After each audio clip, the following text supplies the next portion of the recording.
Malvinas Argentinas, una historia que nos llama a la reflexión. Porque somos Malvinas Argentinas, prohibido olvidar desde Salta a Malvinas.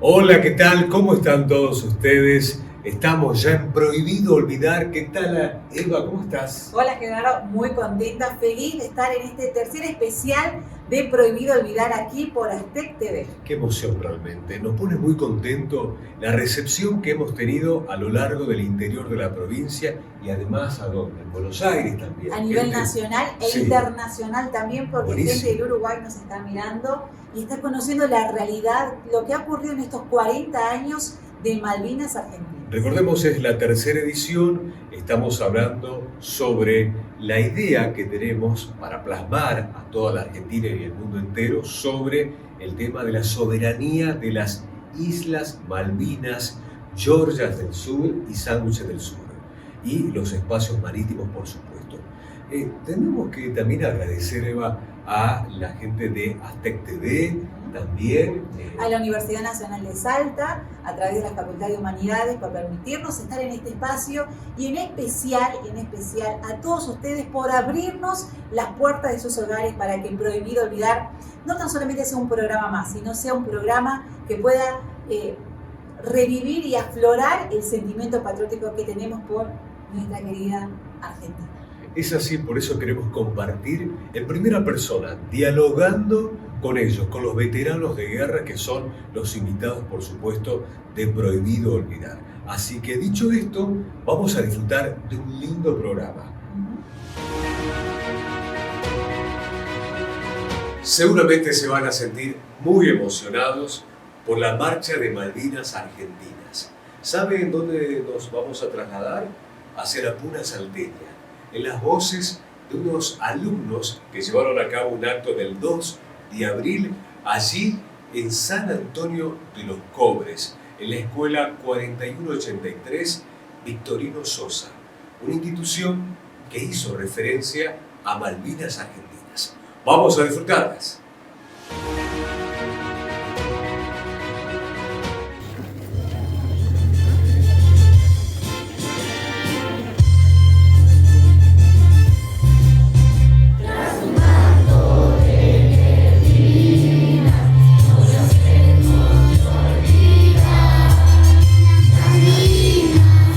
Argentina,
Prohibido Olvidar queremos visibilizar el trabajo de todos sus protagonistas que estuvieron en la gesta de Malvinas, porque Malvinas nos une a todos como hermanos. Por eso queremos compartir un video que realizó Casa Rosada y que fue distribuido a nivel nacional.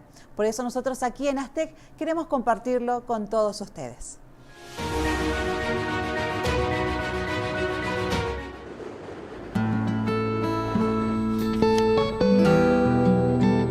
En la distancia, en el tiempo, en el dolor,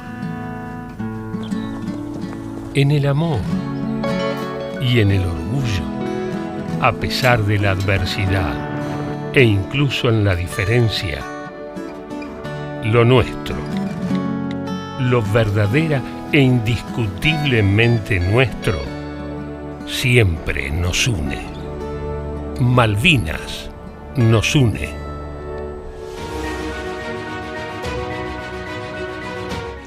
La guerra es la peor desgracia humana que existe sobre la tierra y esto se ha comprobado en el inicio de los tiempos.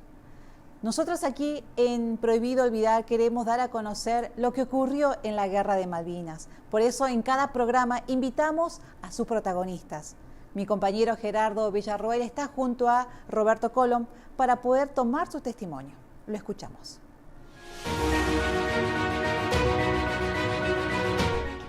Vamos a hablar con uno de los veteranos de guerra que nos acompaña el día de hoy, con Roberto Colom. Gracias, Roberto, por acompañarnos en el programa Prohibido Olvidar, emitido por Aztec TV. Tenemos la posibilidad de dialogar con una persona la cual también ha vivenciado lo que es Malvinas Argentinas. Roberto, ¿cómo estás? Bienvenido. ¿Qué tal? Bienvenido, buenas tardes. Muchas gracias por la invitación, Gerardo. Roberto, queremos que nos cuentes en primera persona en este sentido lo que vivenciaste Malvinas Argentinas. ¿A qué edad? ¿Dónde estuviste? ¿A qué fuerza perteneces? Bueno, yo cuando fui a Malvinas estaba destinado al Regimiento 7 de La Plata, se llama Regimiento 7 Coronel Conde. Tenía 23 años, era teniente recién ascendido y era del arma de infantería. O sea que yo fui con una sección de tiradores perteneciente a la compañía A. Y bueno, básicamente, haciendo un resumen, el 2 de abril nos enteramos, nosotros estábamos haciendo ejercitaciones con la clase 63, era la instrucción básica en Ezeiza, y bueno, yo me entero a las 6 menos 5 que vino un soldado a los gritos, que había escuchado la radio, que se había recuperado Malvinas, que no entendía nada, y bueno, porque para mí las Malvinas eran Argentina. Bueno, después entendimos qué había pasado, nos pusimos contentos, volvimos ese mismo día o el otro día al regimiento, y el día entre el 11 y el 13 el regimiento de abril salió a Malvinas. Hablas de la comunicación, ¿no? Esta cuestión de que desconocía. Es como que Malvinas Argentinas tuvo ese lapso, ¿no? De la falta de comunicación también. ¿Qué es lo que le pasó a ustedes en este caso con tus compañeros? ¿Había comunicación en este sentido? ¿Vos entraste en combate? ¿No entraste en combate? ¿Cuál fue tu relación en este caso? Sí, el tema de la sensación o de lo que pensábamos todos era que no iba a haber ninguna guerra, que esto se iba a solucionar por la vía diplomática, lo que ya habíamos escuchado, que la ONU, se buscaba que la ONU pusiera 2 banderas, o las 3, la de la ONU, la de Reino Unido y la de Argentina. O sea que las expectativas era, bueno, vamos a tomar el terreno, más que uno es del arma de infantería, la infantería la que está con el pie, si no puso el pie en el terreno, no se conquista el objetivo. Entonces, con ese pensamiento de decir, bueno, el regimiento 25, los comandos, anfibios, todos hicieron esta parte, bueno, necesitan una tropa más importante para pisar y decir, che, esto es nuestro. O sea que la idea no era de que iba a haber una guerra, pero bueno, como hace un rato estábamos hablando, nos dimos cuenta que realmente empezaba la guerra el 1 de mayo. A lo largo de toda la operación, de todos estos días, bueno, fueron sucediéndose de a poco el ingreso a la guerra en sí, porque al principio, bueno, estábamos tranquilos, no pasaba nada, después los barcos se aproximaron, la Margaret Thatcher mandó un montón de barcos y, bueno, de buena primera hicieron los desembarcos, se fueron aproximando las cosas se fueron poniendo más difíciles. Ya estábamos recibiendo fuego a la noche de los barcos, de ellos, los barcos de guerra que se aproximaban a la costa nuestra y bombardeaban entre la 1 y las 3 de la mañana, prácticamente eran constantes los bombardeos. En la noche se escucha un silbido, bueno, durante el día también se escucha un silbido, así como habrán escuchado en algunas películas, y uno no sabe si el proyectil va a caer dónde, o sea que para los que somos católicos, los que son religiosos, uno se pone a rezar para decir, bueno, que no caiga el proyectil en ese lugar porque no hay cómo salvarse, no hay nada que lo pueda proteger de ese bombardeo. Después vinieron los desembarcos en el continente, se fueron acercando hacia las posiciones nuestras, y bueno, el combate más importante de todo fue cerca del cerro mío, que yo estaba en Wirral Raja, que es Monte London, que ahí fue, bueno, todo el mundo habrá escuchado de Monte London, que fue un combate encarnizado, que empezó muy temprano y terminó entre las 6 y las 8 de la mañana, con la baja de un montón de soldados, oficiales y suboficiales. Y al día y medio nos tocó el ataque a nuestra compañía. También fue un combate hasta cierta hora, en el momento determinado se ordenó el repliegue, sí. Hasta el cerro donde estaba la compañía comando, y bueno, de ahí nos trasladamos a un gimnasio que esperamos las órdenes para continuar después, que iban a pasar 3 días o 2 días hasta que subimos al Canberra. Hiciste seguramente en ese momento amistades. ¿Qué es lo que se te viene primero a la cabeza cuando uno te plantea 40 años que han pasado en Malvinas Argentinas? ¿Qué es lo que te viene ahora a la cabeza? ¿Algún amigo, algún referente de Malvinas Argentinas que muchas veces quizás haya sido olvidado y que digas, no, pero esta persona trabajó realmente, estuvo aquí, defendió la patria? Bueno, como primer objetivo o primer pensamiento que me viene a la cabeza, lo más importante de todo yo creo que son los soldados. Porque yo era un oficial de carrera y me incorporé al ejército, igual que los oficiales que estaban conmigo, y todos los que estuvieron en Malvinas, con ese sentimiento de la patria, porque a uno le gustaba el ejército o quería brindarse. O sea, yo no fui por una ley, de la ley de soldado de servicio militar obligatorio. Entonces hay que rescatar eso, que los soldados estaban cumpliendo un designio de la nación de que deben armarse para el país y estaban cumpliendo la ley. Pero al estar ahí, los mismos ingleses, que yo he tenido oportunidad de hablar con un inglés en el Canberra que hablaba un poco castellano, él decía, él no entendía ese amor a la patria. Y eso básicamente no es solamente de nosotros, hay que realzar el tema del soldado. El soldado no se quería ir, el soldado no decía, no, yo voy acá porque vengo obligado, me quiero ir. No, el soldado estaba compenetrado totalmente con la situación. Por suerte nosotros, el regimiento nuestro, no fuimos con la clase 62 que tenía nada de instrucción. Nosotros cuando había... Ustedes sí estaban instruidos. Los soldados nuestros sí estaban instruidos, había muchos que ya se habían ido de baja en diciembre, y el jefe de regimiento hace una movilización, y yo creo que el 99% de lo que fuimos a Malvinas, era, por no decir el 100%, eran clase 62. Eso a nosotros nos vino de 10, porque eran soldados que ya nos conocían la idiosincrasia del ejército, sabían usar el armamento. Entonces eso fue un factor a favor, ¿no? Indudablemente muy importante esto resaltar, porque por allí uno desconoce de la historia de Malvinas Argentinas, del soldado en este sentido también, que hay que revalorizar. Roberto, algunos mensajes en este caso que vos quieras resaltar en esta gesta de los 40 años, ¿qué hay que reivindicar en este caso para el ciudadano común? Bueno, básicamente yo creo que lo que se está haciendo ahora del tema lo que están haciendo ustedes acá con este programa conmigo, los 40 años, es importante que lo sigamos manteniendo en vigilia permanentemente en la cabeza nuestra. Porque realmente me impresionó el 2 de abril, la vigilia que se hizo en el campo histórico de la Cruz. Yo hice una filmación así muy por arriba, después la miré y me quedé impactado de la cantidad que había ido a la vigilia. Al otro día, eso fue, discúlpeme, el 1, ¿no? Sí. El día antes. Y el 2 en sí también era impresionante, nunca había visto de todos los actos que fui, la cantidad de gente. Eso quiere decir que la comunicación social, los medios de comunicación social hicieron bien su trabajo y están alineados en el tema del pensamiento que tenemos los veteranos de guerra, que es el sentimiento de amor a la patria y que las Islas Malvinas son argentinas. Si tenemos que dejar un mensaje para aquel niño que está viendo seguramente el programa, o la mamá, o el papá, o el abuelo, ¿qué mensaje sería referido a Malvinas Argentinas? ¿Está tu cámara, por favor? Sí, yo le digo a los jóvenes que bueno, en los colegios se están estudiando, se está tratando de que la currículum de todos los años se tengan una historia completa, que sigan estudiando, que le pregunten a sus maestras o a sus profesores si pueden llevar veteranos de guerra a los colegios para que diserten. Hoy tenemos estos medios de comunicación que son tan fáciles de un YouTube o lo que sea, un Instagram, escuchar lo que hablamos los veteranos de guerra.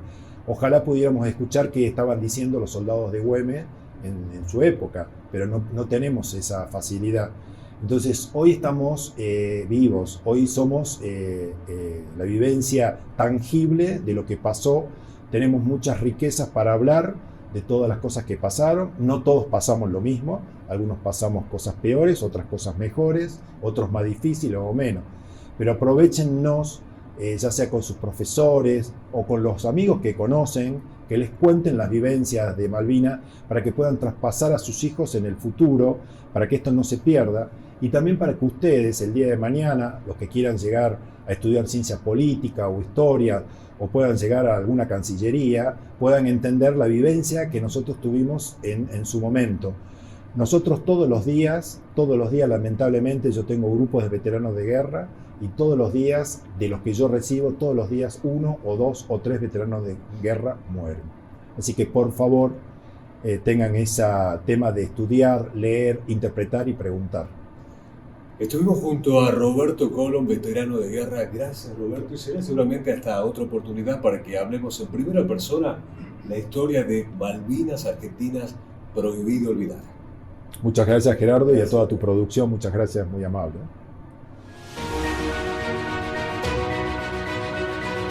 Es así, Malvinas nos une. Por esa razón vamos a hablar con Hugo Navas de esta manera junto a Eva.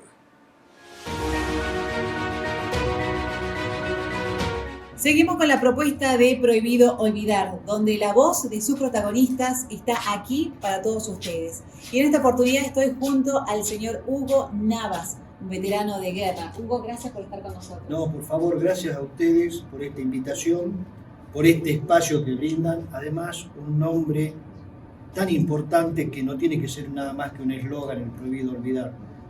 Tiene que ser realmente la esencia de todo esto. Y es como se dijo en algunos momentos, prohibido olvidar y Malvinas nos une.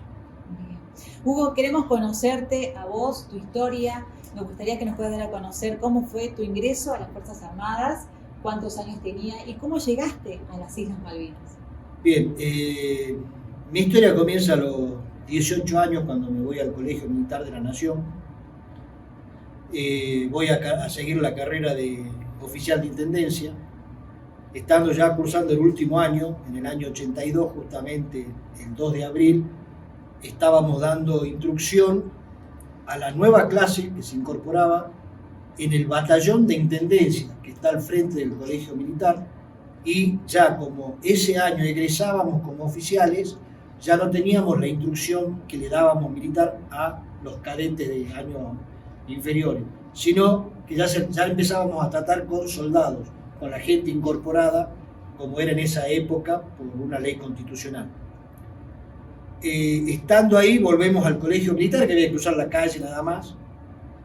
Se nos avisa de que se habían recuperado las Islas Malvinas.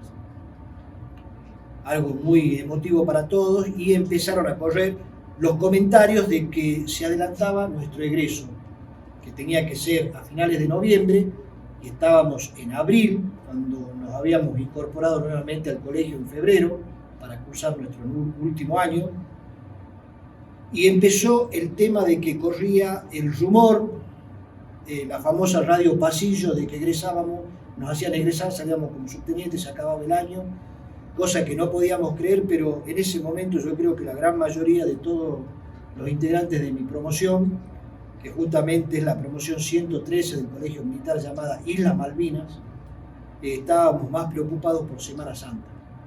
Si íbamos a tener o no el franco largo de Semana Santa. Tuvimos ese franco con la condición de que no podíamos viajar a ningún lado, nos teníamos que quedar en Buenos Aires. Cuando volvemos a las actividades nuevamente se confirma de que egresábamos y estuvimos egresando un 7 de abril, que también ya hicieron los 40 años de nuestro egreso. Salimos como oficiales, como subtenientes en comisión. A mí me tocó el Regimiento de Infantería 5, que estaba en Paso de los Libres, Corrientes, en el límite con Brasil, con Guayana, y habremos llegado a ese destino el día 8. El 7 egresamos, el 8 ya estábamos en los destinos, y 11 o 12 ya nos estábamos embarcando a Comodoro Rivadavia. No sabíamos a dónde íbamos, era órdenes contra órdenes, vamos, no vamos, hasta acá no, y listo. Yo, como era de la parte profesional, me tocó ir en el primer escalón de combate, que se llama. Y ahí es que terminamos en San Antonio Oeste en tren, y de ahí en camiones hasta Comodoro Rivadavia. En ese lapso de tiempo habías egresado, pero en ese momento habían jurado la bandera, todavía no había llegado a junio, pero juraron, fue después, ¿cómo se En el colegio militar la jurás en primer año a la bandera. Yo ya estaba en tercer año, yo ya había jurado la bandera. Además, algo que me estás diciendo de la jura de la bandera, yo creo que hay una asignatura pendiente con lo que es hoy en día la promesa de lealtad a la bandera que hacen los chicos de cuarto grado. Supuestamente yo también la hice en cuarto grado, no me acuerdo. Yo no me acuerdo.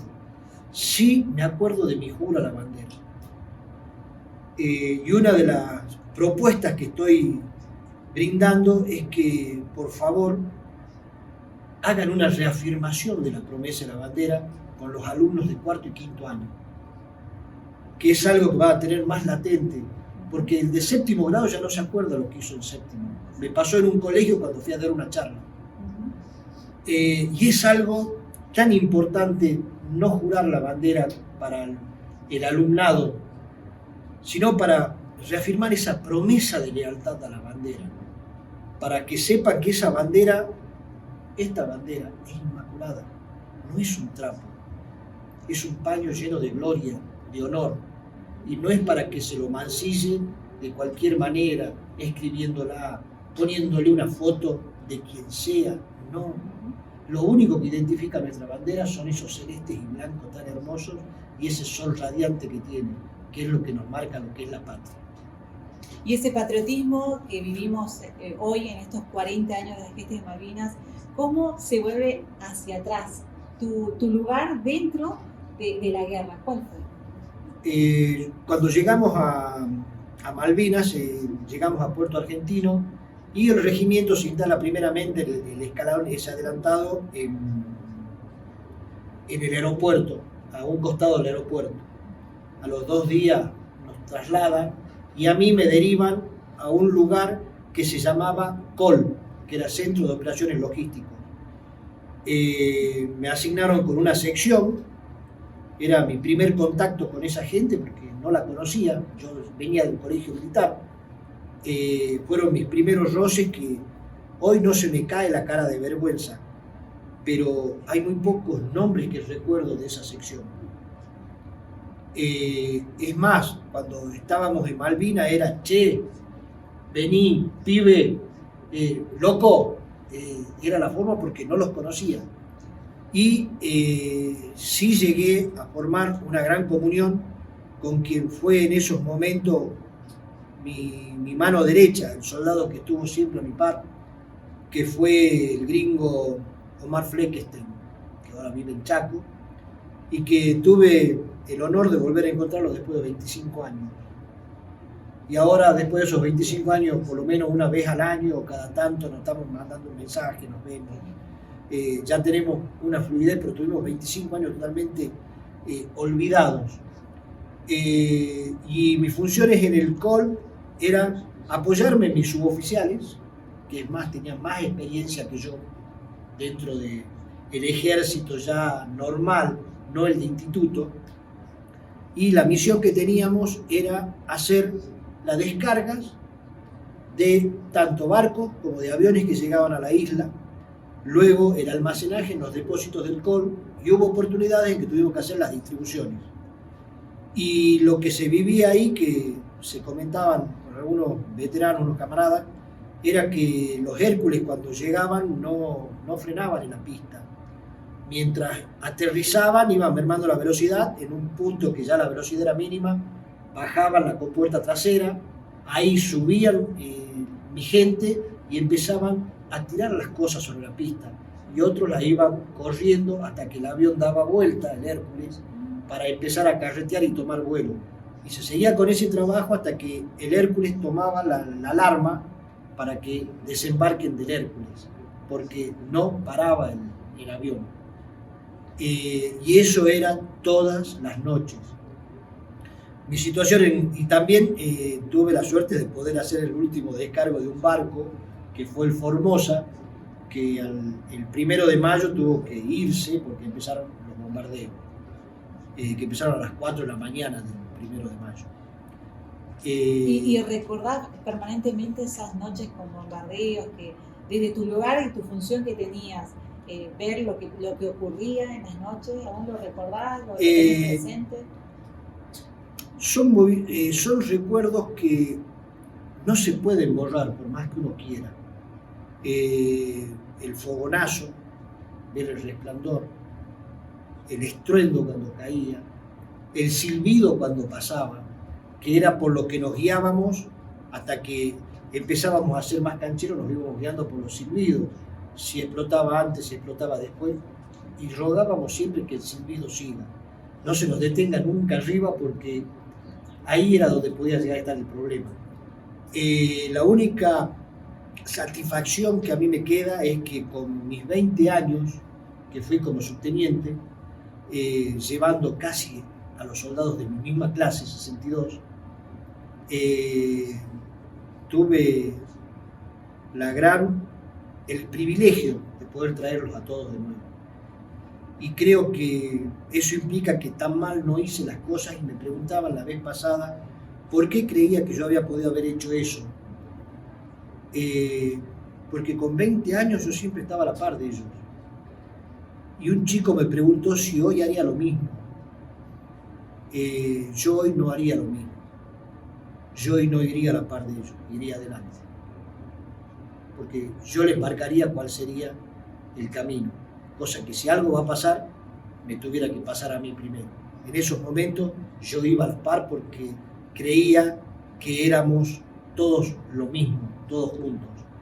Hoy dejaría que ellos todos juntos vayan, pero yo adelante. No puedo dejar de preguntarte cuál fue el lugar de tu familia que tuvo en ese tiempo de guerra. ¿Pudiste estar en contacto con tus padres, tus hermanos? Con respecto a eso, soy hijo único. Ahí nomás ya tenemos la primera contra.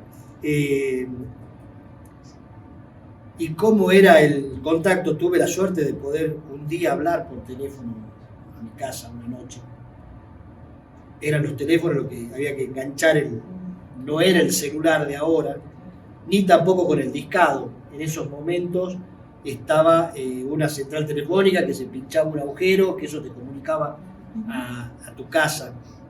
Mis padres estaban en Buenos Aires, y recuerdo que mientras esperaba que llega, bombardeaban, y todos decían, bueno, a los puestos, y yo quería hablar, hasta que, bueno, me tocó hablar, y eran los bombazos afuera, y era decirle a mi madre, hola viejita, ¿cómo andás? ¿Está todo bien acá? ¿No te haga problema? La estamos pasando bien, estamos tranquilos, no pasa nada de lo que dicen, no sé qué dicen, pero estamos bien, no te haga problema. Y afuera era alerta roja, sirena, bombardeo. Pero tratar de era llevarle a mi madre toda la tranquilidad que pudiese ser. Y con respecto a eso también estaba el tema de las cartas, las famosas cartas que se enviaban. ¿Te llegó alguna? Mirá, me llegó las cartas al soldado desconocido varias. Pero en esos momentos yo esperaba una sola carta. La carta de mi vieja. Y no llegaba, hasta que un día llego de un operativo que habíamos hecho para descargar aviones y demás, pero era de día, habíamos ido a cazar ovejas, porque era otro de las funciones que uno hacía. Porque tenían que alimentarse. Exactamente, y ya no llegaba casi víveres, era muy complicado. Y cuando llego, justamente el gringo a los gritos, mi subteniente, llegó la carta. ¿Qué pasa? Le digo, ¿qué carta? La de su mamá, es de su casa. Oh, dámela, gringo, dámela. Y es que hasta el día de hoy esa carta no la puedo leer. Me la tuvo que leer él. Porque la abrí, la veía y se me llenaban los ojos de lágrimas y decía, no, está bien, pará. Respiraba hondo, volvía de nuevo y hasta que agarré y le dije, mira, gringo, toma, serví para algo, léeme la carta. Y bueno, me la leyó, me la volvió a dar y después de 40 años, o veamos, 11 años, 10 días, no vamos a ser tan exactos, veo hoy la carta esa y sigo sin poder leer. Ya no me acuerdo lo que dice, pero es la carta de mi vieja, la única que recibí de mi casa. Y no lo puedo leer, no puedo. Es demasiado lo que trato y no puedo. A las otras cartas las leía sin problema. Cartas que me llegaban también nominadas para mí, las leía, pero a la de mi viejita nunca pude. Qué fuerte lo que decís, y bueno, lo veo en la lágrima en tus ojos, es imposible no poder emocionarnos. Y para ir cerrando este espacio y para poder respirar un poquito, Hugo, ¿qué le dirías a esas nuevas generaciones que tienen a sus madres, a sus padres y que tienen también este sentimiento patriótico de decir las Islas Malvinas son argentinas y si puedo, voy a estar ahí para defenderlas? ¿Qué le dirías a esa generación? A ver, yo a esas generaciones les diría de que no claudiquen nunca, que puedan tener la oportunidad de hablar con nosotros, de usarnos, de sacarnos el jugo, de explotarnos, porque muchas veces estamos necesitados de poder transmitirle a la juventud de hoy todo lo que vivimos, no cómo es la guerra, la táctica, la técnica de la guerra, no, sino poder transmitirle toda la experiencia y poder decirle yo mirándolo a los ojos que yo no cumplí mi juramento, porque mi juramento fue defenderla hasta perder la vida.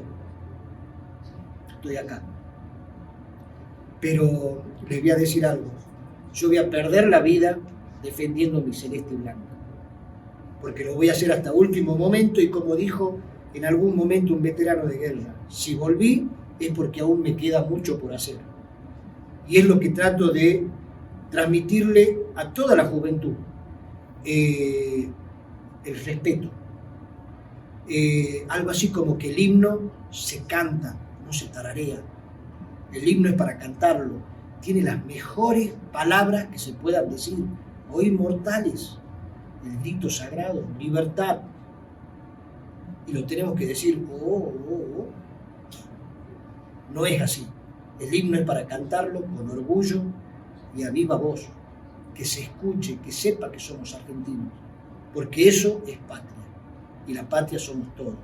Y que el día de mañana, cuando nosotros ya no estemos y ellos sean grandes y tengan hijos, le puedan transmitir a sus hijos que tuvieron la oportunidad de hablar con un veterano de guerra, como nos hubiese gustado a nosotros hablar con un granadero, o con un patricio, o con un infernal.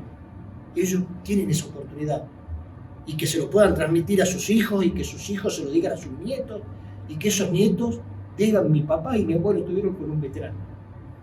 no nos olviden, no nos dejen morir. Muchas gracias. No, por Gracias favor. por estar con nosotros. Gracias a vos, Gracias. te agradezco. Las palabras y en primera persona de un hombre patriota, un hombre con mucho valor, Hugo Navas. Continuamos con Prohibido Olvidar. Eva, estamos llegando ya a la parte final. Es imposible no habernos emocionado en este programa y en lo personal pido disculpas porque yo sí me quebré en un momento y tuvimos que cortar porque la verdad es muy fuerte tener aquí a los veteranos y que ellos abran su corazón y nos cuenten sus experiencias y que vayan ellos jerarquizando su vivencia. Es muy fuerte. Es así, por esa razón también queremos compartir con ustedes. El 1 de abril fue la vigilia y allí hubo un mensaje muy importante. Hago referencia a Lucrecia Ramos. Lucrecia Ramos es una familiar de un veterano de guerra. Vamos a compartir este mensaje ya en la parte final, despidiéndonos, claro que sí, y agradeciéndoles a todos ustedes por seguirnos.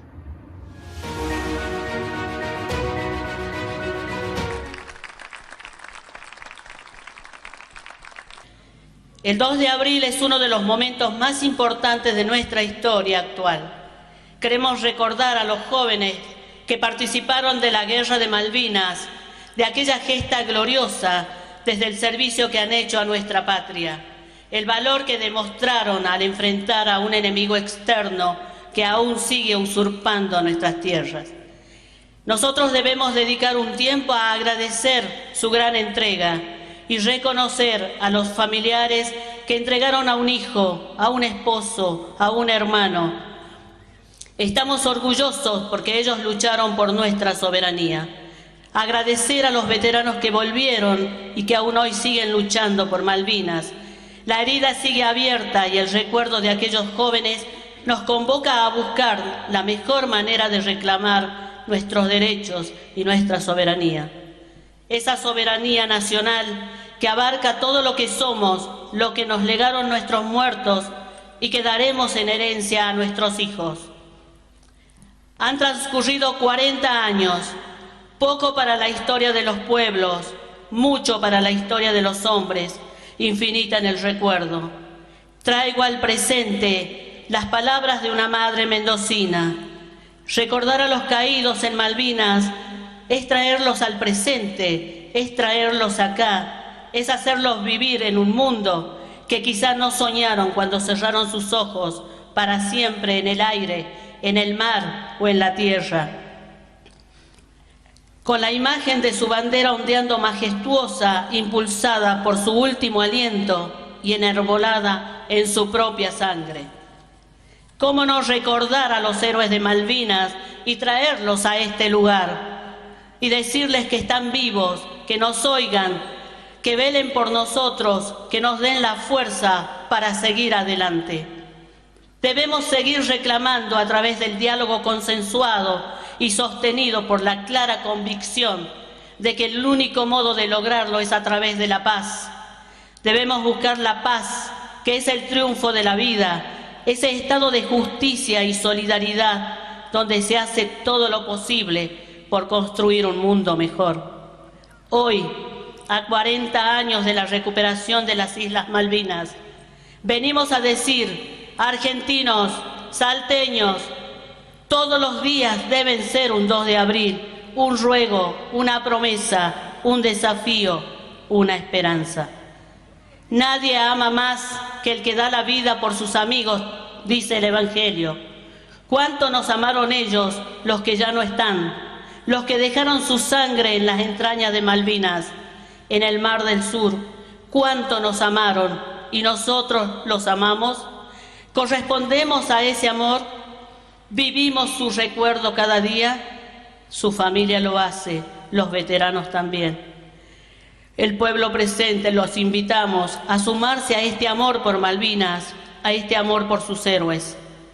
Que en estos días de Pascuas de Resurrección, el Señor glorificado guarde junto a Él a los soldados, a los pilotos, a los marinos, y los proteja con su infinita bondad, y a los que volvieron con sus recuerdos imborrables, pero con el corazón hinchado de orgullo por saber que las Malvinas son argentinas, que Malvinas nos une.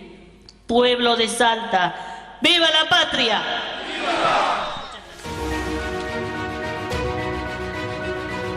Llegamos ya a la parte final de Prohibido Olvidar. Eva, nos pueden seguir a través de las redes sociales y demás. Es así, a través de Facebook y también Instagram nos pueden encontrar como Comunicadores de Malvinas. Allí van a ver todos los videos y todas las sesiones de fotos que hemos realizado durante estos primeros 3 programas, que recuerden, va a continuar hasta el mes de junio, fecha en que culmina la Guerra de Malvinas, y nosotros vamos a ir en cada programa contando junto a sus protagonistas lo que ocurrió en aquella época. También estamos los días martes a partir de las 16 horas en AM Radio Nacional. 690 nos pueden escuchar también. Esto fue Prohibido Olvidar.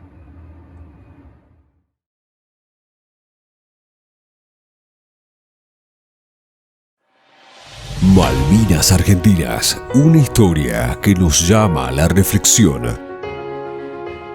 Porque somos Malvinas Argentinas, prohibido olvidar desde Salta a Malvinas.